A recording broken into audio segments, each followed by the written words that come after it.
நன்மை செய்கிறதில் ஏன் சோர்ந்து போகிறோம் என்று சொன்னால், எதிர்பார்ப்புடன் செய்யப்படும் நன்மைகளால் சோர்ந்து போகிறோம். அவர் எக்ஸ்பெக்டேஷன். மனதில் ஒரு விஷயத்தை அழுத்தி வைத்துக் கொள்ளுங்கள். நீங்க எதை செய்தாலும் எதிர்பார்ப்பு இல்லாமல் செய்யுங்கள். எதிர்பார்ப்போடு செய்யப்படக்கூடிய எல்லாமே ஏமாற்றத்தில் போய் முடியும். என்றைக்கு வேண்டுமானாலும் அது ஏமாற்றத்தில் போய் முடிய வாய்ப்பு இருக்கிறது. நீங்கள் எதை செய்தாலும், யாருக்கு என்ன செய்தாலும், உங்க சொந்த குடும்பத்துக்கே நீங்கள் பெரிய பெரிய நன்மைகளை செய்தாலும், அங்க மாமியார், மாமா, சித்தப்பன், அத்தை, தாத்தா, பாட்டி யாரா இருந்தாலும் சரி, நீங்கள் செய்யக்கூடிய எந்த செயலுக்கும் எதிர்பார்ப்பு அப்படிங்கிறத நீங்கள் வைத்துக் கொள்ளாதீர்கள். தயவு செய்து வைத்துக் கொள்ளாதீங்க. நீங்க ஏமாற்றம் அடைவீர்கள், சோர்ந்து போவீங்க. இது நமக்கு இருக்கக்கூடிய மிகப்பெரிய ஒரு கண்ணியா இருக்கிறது. தயவு செய்து, நாங்க நிறைய இடங்கள்ல சபைக்கு வரக்கூடியவர்கள் நிறைய நாங்க ஆரம்ப காலகட்டங்களிலே எதிர்பார்த்து சோர்ந்து போயிருக்கிறோம். விடாம அவங்க வீட்டுக்கு போவோம், பிரேயர் பண்ணுவோம், நல்லா பேசிட்டு இருப்பாங்க. திடீர்னு பார்த்தா ஆள் காணாம போயிருவாங்க. ஆரம்ப காலத்துல எங்களுக்கு ரொம்ப சோர்வா இருக்கும். இது தப்பு யார் மேலனா எங்க மேலதான். ஏன்னா அதீத எதிர்பார்ப்பு எங்களுக்கு இருக்கிறது. எதிர்பார்ப்பு என்று ஒரு இடத்துல வைக்கும் பொழுது அங்கு நாம் சோர்ந்து போகிறவர்களா இருக்கிறோம்.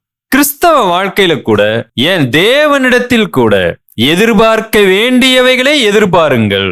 சில விஷயங்கள் வரலாம், வராமலும் போகலாம். சில விஷயங்கள் 100% வரும். சில விஷயங்கள் என்ன செய்யும்? வரும், வராமலும் போகும். அந்த மாதிரி இடங்களில் அதீதப்படியான தவறான எதிர்பார்ப்பு உங்களை சோர்வுக்குள் நடத்தும். எனக்கு அன்பானவர்களே, தேவனுடைய வாழ்க்கை அல்லது அவர் இந்த உலகத்துல வாழ்ந்த போது அவருக்கே நிறைய இடங்கள்ல நாம இருக்கக்கூடிய அந்த ஆசீர்வாதம் அவருக்கு இல்லை. அவர் சொல்லுகிறார், மனுஷகுமாரன் தலை சாய்க்க கூட என்ன இல்லை, இடம் இல்லை என்று சொல்லுகிறார். ஒரு சாதாரண நரிக்கு கூட இடம் இருக்குப்பா, ஆடு மாடுகளுக்கு கூட இருக்கு, பறவைகளுக்கு இருக்கிறது.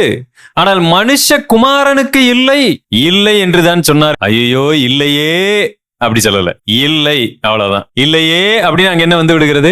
எதிர்பார்ப்பு வந்து விடுகிறது. அதனால நீங்க அப்படிங்கறத சேர்க்க கூடாது. கார் இருக்கா? இல்லை, அவ்வளவுதான். சொந்த வீடு இருக்கா? இல்ல. ஏன்னா அது யதார்த்தம். நீங்க என்னன்னா கேள்வி கேட்டா பதில் சொல்றீங்க, இல்லையே, முடிஞ்சு போச்சு, அவ்வளவுதான். அதே மாதிரி இருக்கக்கூடிய விஷயத்துல இருக்கு, அவ்வளவுதான், இருக்கு. That's it. அது என்னைக்கு வேண்டுமானாலும் இருக்கலாம், இல்லாமலும் போகலாம். என்னுடைய சந்தோஷம் அதை சார்ந்து அல்ல, அந்த 4 சுவர்களை சார்ந்து அல்ல, ஒரு நிலத்தை சார்ந்து அல்ல. அப்படி பார்த்தேன்னு சொன்னா என்றைக்கு வேண்டுமானாலும் நான் சோர்ந்து போக வாய்ப்பு இருக்கிறது. உங்களுடைய சந்தோஷம் உங்களையும் தேவனையும் சார்ந்ததாக இருக்கட்டும். சோ நீங்க நன்மை செய்கிறதில் சோர்ந்து போக வாய்ப்பு இருக்கிறது. எப்பொழுது என்று கேட்டால், எதிர்பார்ப்போடு நீங்கள் செய்யப்படக்கூடிய நன்மைகள்.